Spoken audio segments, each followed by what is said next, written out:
Menko Polhukam Luhut Binsar Panjaitan menceritakan kenangan yang tak bisa dilupakan saat operasi Seroja. Dia masih ingat betul momen terbang selama 6 jam dari landasan udara Iswahyudi, Madiun menuju kota Dili, Timor Timur pada tahun 1975. Dari ceritanya, saat itu para prajuritnya sampai harus menahan buang air, tapi ada saja yang tidak bisa sanggup menahannya. Kata Luhut, kami di pesawat terbang hampir 6 jam. Mungkin maaf banyak yang buang air kecil di celana, buang air besar di celana.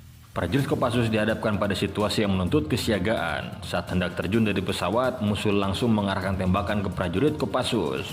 Kata Luhut, ada tembakan, pesawat belok, ada prajurit yang masuk di laut. Ini suatu momen yang benar-benar membuat kita teringat semua bagaimana operasi dilakukan. Gagah berani, tapi tidak terencana dengan baik. Luhut juga menggambarkan kelelahan prajurit yang setiap hari harus menggendong ransel berat 35 kg lengkap dengan persenjataan. Mantan Komandan Kompi A Satgas Nanggala 5 di kota Dili ini meminta para perwira saat ini mengambil pembelajaran dari tugas militer pendahulunya. Kata Luhut, ini pembelajaran mungkin bagi para perwira yang masih sekarang berkarya.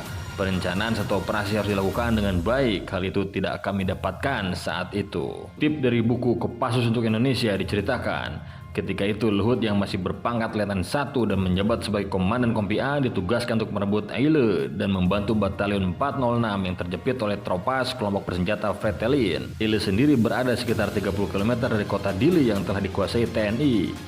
Bersama pasukannya, Luhut kemudian melakukan pergerakan di malam hari sebab pada siang hari tembakan musuh sangat gencar sehingga menyulitkan pasukannya untuk bergerak maju. Kompi A yang dipimpin Luhut pun terus melakukan pergerakan hingga akhirnya menemukan musuh dalam jarak dekat. Menjelang pagi, pertempuran sengit antara prajurit Kopassus dan Tropas kelompok bersenjata Fretilin terjadi. Awali dengan tembakan roket dan rentetan senjata otomatis membuat posisi musuh berantakan dan mundur. Luhut dan pasukannya akhirnya berhasil menghabisi hambatan yang menghadang pergerakan pasukan. Pada 29 Desember, Eile berhasil diduduki. Meski berhasil menduduki Eile, bukan berarti lulusan terbaik Akademi Militer 70 ini dan pasukannya sudah dalam keadaan aman. Ancaman serangan dari kelompok bersenjata Tropas masih bisa saja terjadi sewaktu-waktu. Hal itu perlu diwaspadai Luhut mengingat Tropas memiliki motivasi tinggi, kemampuan menembak dan menguasai medan dengan sempurna. Bila pertempuran di tanah datar, Kopassus lebih unggul, namun bila di medan perbukitan, Fretilin mampu memanfaatkan alam dengan optimal. Tropas merupakan pasukan elit untuk penyerbuan infanteri. Para prajurit Tropas adalah tentara yang dilatih sesuai dengan standar NATO. Mereka telah berpengalaman perang di Mozambik dan Angola. Mereka mempunyai kemampuan tempur, menggunakan perlindungan, memanfaatkan medan dan musuh bertahan dengan baik. Luhut, terbukti ketika TNI mendarat di Dili banyak yang gugur dengan tembakan di dada dan kepala. Bukan karena penodongan senjata otomatis, melainkan dengan ketepatan membidik.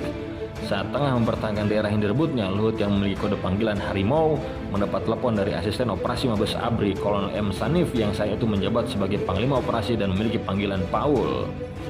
Harimau, ini Paul, kata Sanif. Siap, Harimau di sini, jawab Luhut. Ketika itu Luhut diminta untuk membuka peta wilayah yang tengah dipegangnya. Kolonel Sanif kemudian menggambarkan situasi lokasi Luhut saat itu yang rentan disusupi musuh. Hal itu lantaran posisi Luhut dan pasukannya yang lebih rendah dan musuh. Berkat peringatan itu, Luhut menjadi lebih waspada. Pada malam hari, Luhut meminta anak buahnya untuk selalu siaga dan membuat perlindungan agar tidak menjadi sasaran tembak. Hal yang dikhawatirkan pun terjadi. Menjelang tengah malam, lokasi Luhut benar-benar diserbu musuh.